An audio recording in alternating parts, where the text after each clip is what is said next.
Hendoda vuka sokusile ndoda. Anibezalele man Ulaleleni sokusile kangaka. Ndoda vuka isibani somhlaba siyakukhanyisela umlungu sibindile ngale phandle lapha sambe qoka sambe. Ubona ke manje. Ikasambe ndoda sokusile.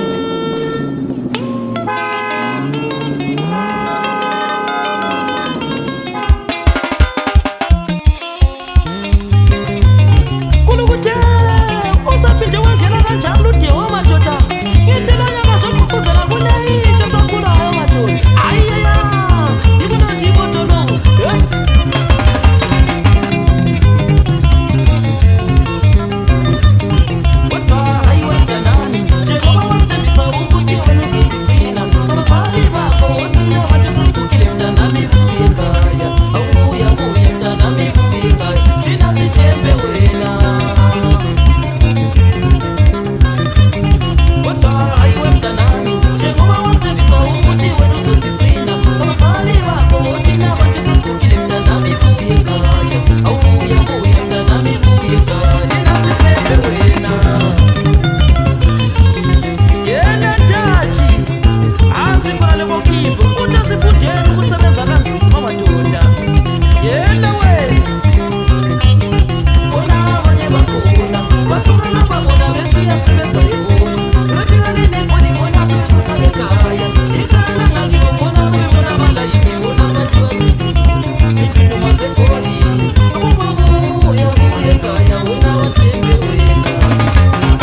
madoda kona le ndlela sifana labo somakandala madoda batayi msimo lo nyaka uthekona madoda ayiya yes yapi ayiya awi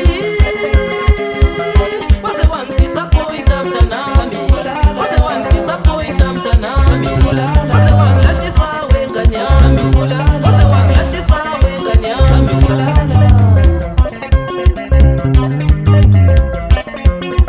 ikhala buthi ngomeyizo laphana lo mjeza amankuluzi madoda udayi sirufu hlala khonaphi ngoma yiyo lo nyaka yezo TB balethembisa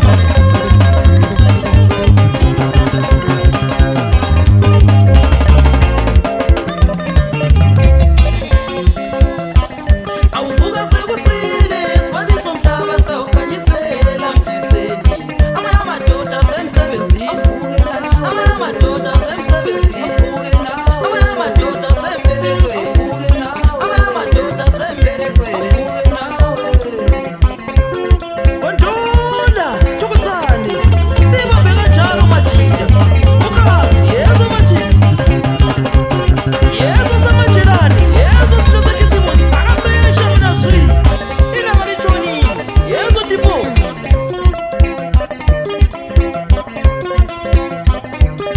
ayizwa lomzeti madoda kwelela upane indoda egezayo madoda ithi msilomovu bafundisa abantu ngempilo madoda yes bizwa yimo